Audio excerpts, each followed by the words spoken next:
Hey, my name is Sarah, and I am a group fitness instructor and a personal trainer. And I wanted to share with you some different ways to format classes because I've learned from talking to other instructors, especially when you're getting started, that it's kind of hard to figure out how to format a class. So I thought I would share some tips that I've used. So some of the classes I teach a size class. I've taught Zumba. I teach a fat blast intervals class. I lead a lot of boot camps.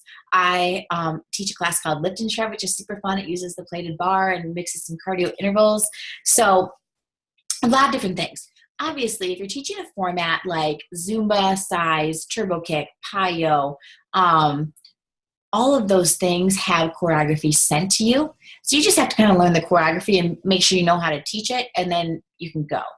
But a lot of other formats, you have to create the workout. So I'm going to share some of that stuff with you in this video. So I think there's kind of two ways you can break it down when you're creating a workout. You can either have it based around the music or based around a certain formatting of time. Okay, so if you're going to choreograph to the music, which is very popular in group fitness, you know, it might be as far as listening to the beat. Like in my lift and shred class, we'll do that a lot. We've got a big bar on the back of our shoulders, and we might be doing squats, and we're going to the 8 count. Down, 1, 2, up 3, 4, down 5, 6, up 7, 8, and it will be a whole song of squats.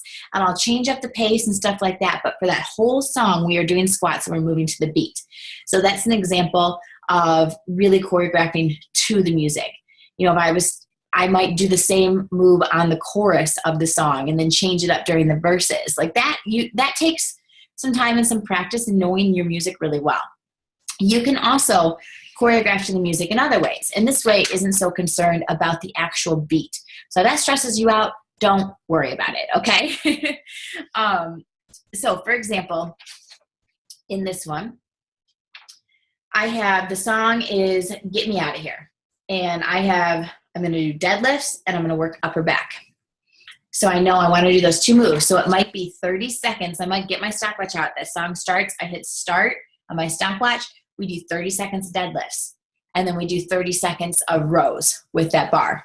Okay, so I know I'm going to alternate between those 2 moves. So we might alternate back and forth. And then when the song ends, all right, great. We're going to move into a core set. And here's the next 2 moves. So that's an easy way. Here's another example. I think this is a fat blasting example.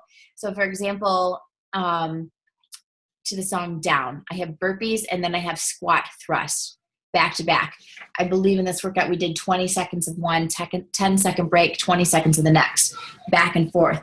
I love combining like a cardio and a strength in this kind of format, but if you really want to get their hearts up, maybe you do a whole cardio song and then go back to cardio and strength. You just throw a whole one in there, or you do a whole strength song just to really push it. It doesn't always have to be cardio and strength. So those are some examples of how to choreograph to the music. But you don't have to. So I said the other way is don't worry about the music. If you are doing it this way, I tend to usually pick my music first and then plug in the moves because I'm excited about what music we're going to use. Here's some other examples of choreographing more around a formatted time that you figured out. So in my first one, I just was like, okay, here's my idea. We're going to have 4 moves, 30 seconds each move, repeat it twice. And so that's round 1 to me, those 4 moves. So that's what I did here when I was typing it out. Okay, we're going to do shoulder presses, squat to shoulder press. We're going to do sliding push-ups with glide disc, bicep hammer curls, and then we're going to do reach forward with disc from like a plank position. So by the way, in those bicep hammer curls, just like instructor note, they're down on the ground. They have to get up quick. I just had them get to their knee and do bicep hammer curls. But anyway, side note. So this is how I had it planned out. I had my stopwatch, 30 seconds. All right, you're moving to sliding push-ups. 3, 2, 1. Here we go. 30 seconds. Moving to bicep hammer curls. 3, 2, 1. And then I would give my 30-second break, and then it'd be like, we got to do that one more time, and then we would move on. So kind of fun. And with this stuff, you can really format it to complement each other.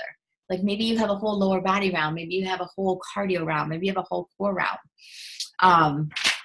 So yeah, I don't want to get too much into like formatting the moves, but definitely think about the transition from the move and Are we just doing biceps the whole time? Am I going to kill them? Are we just doing squats the whole time? Am I going to kill them? Maybe you could use some different muscles in the lower body or in the upper body. And then here's another example of one that I did. It was a kickboxing one, and we did 3 minutes total. We would do a combination for a minute, a 30-second cardio blast, and then that combination again for a minute, and then a 30-second cardio blast. And then that round would be done, and we'd move on to the next. Today, I don't have this one printed out. I did one that I really loved. It was 10 different rounds, and each round was 1 minute of cardio, 1 minute of strength, 1 minute of core, 30-second break. And in that 30-second break, I explained to them, here's your next round. So it was cool. Like, sometimes I hate repeating. Like, I don't want to repeat it again. It's done. Don't make me do it again. So that's a great example of, yeah, I just made you do a minute of burpees, but you don't have to repeat it. So that always helps. Yay. All right. There's some tips. And with Zumba and size, I've got lots of notes on those too. It's good to jog your memory and be able to do all that when you're teaching class. Oh, but I always type up my notes and save them. A lot of my friends might have a notebook where they write down all the workouts. That's great too. But what I love about this is it's so easy to go back and edit or make a few changes or plug in different moves, but you liked the format. So, after a while, you really don't have to spend as much critical thinking time because you have so many different formats already figured out, and it might just be changing out some of the moves. Or you're bringing back one back that you did a couple years ago.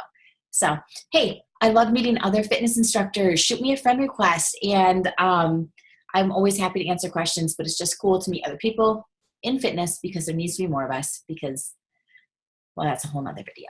But keep doing what you're doing.